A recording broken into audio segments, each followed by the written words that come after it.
With World War II, Chaim Weizmann again comes into his own, both as a diplomat and scientist. His first effort is to persuade the British to create a Jewish brigade from the many thousands of Jews in Palestine eager to fight Hitler. It doesn't go well. Weizmann reports.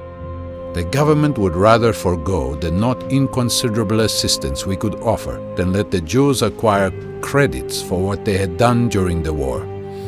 Tragedy strikes early in 1942, when Weizmann's youngest son Michael, a pilot in the Royal Air Force, is lost off the coast of France.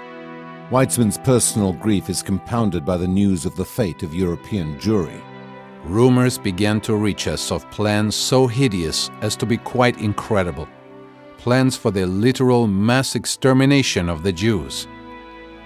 During the war with his wife Vera, Weizmann makes several hazardous trips to the United States. Here his scientific work on synthetic rubber proves valuable. After the war, Vice President Henry Wallace will say, "The world will never know what a significant contribution Weizmann made toward the success of the synthetic rubber program at a time when it was badly bogged down." In May 1942, Weizmann attends the Biltmore Conference in New York, which calls for a post-war Jewish state. He's hopeful.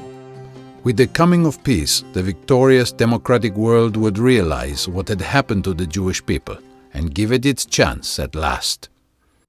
But these hopes are dashed when peace comes.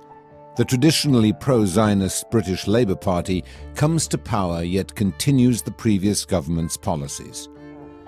At the 22nd Zionist Congress in December 1946, Weizmann notes the impact of this crushing blow. The absence, among very many delegates, of faith or even hope in the British government, and the tendency to rely on methods never known or encouraged among Zionists before the war.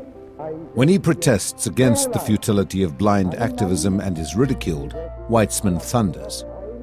Some people do not like to hear it, but you will hear me. If you think of bringing the redemption nearer by un-Jewish methods, if you lose faith in hard work and better days, then you commit idolatry. Assassination, ambush, kidnapping, the murder of innocent men are alien to the spirit of our movement. Zion will be redeemed through righteousness and not by any other means. But the Zionist movement is losing faith in diplomacy. When the Congress votes against attending yet another conference in London, Weizmann sees it as a vote of no confidence and steps down as president. No one is elected in his place. Weizmann is now a private citizen. But when Britain, in frustration, turns over the Palestine issue to the UN, he will find himself at the center of diplomatic efforts on behalf of a nascent Jewish state. In September 1947, when the United Nations Special Committee on Palestine recommends partitioning the country into a Jewish and Arab state, the Jewish Agency asks Weizmann to go to New York to present the Zionist case before the United Nations. Weizmann biographer Norman Rose writes, Stationed in a suite at the Plaza Hotel, Weizmann, frequently sick and unable to read, indulged in the kind of private, individual diplomacy that best suited his style. On November 29, 1947, the UN votes for partition. In mid-December, Weizmann returns to England, but with the security situation in Palestine deteriorating due to Arab attacks, members of the Truman administration want to substitute UN trusteeship for partition. What's more, Truman refuses to meet with Zionist leaders. With the Zionist position collapsing, the Jewish Agency urges Weizmann to return to America. He arrives in New York on February 4, 1948, as Vera Weizmann describes it.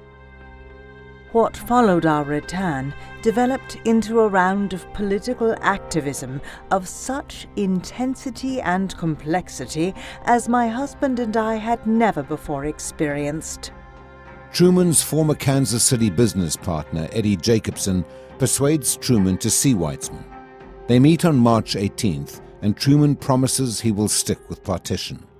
Yet the very next day, U.S. Ambassador to the UN, Warren Austin, informs the Security Council that America no longer supports partition and proposes trusteeship as a substitute. Truman himself is astonished. I assured Chaim Weizmann that we were for partition and would stick it out. He must think I am a plain liar. Find out how this could have happened.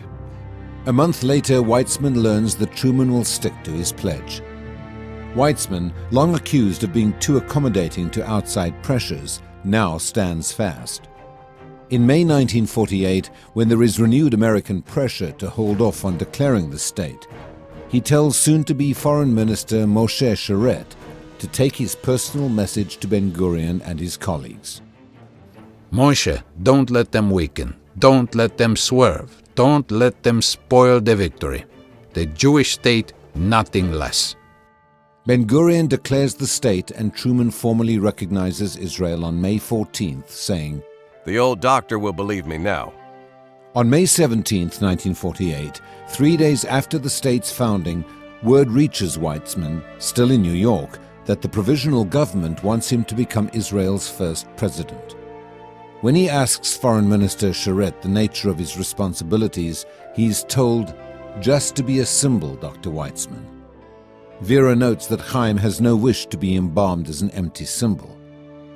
The government neither consults him nor keeps him informed.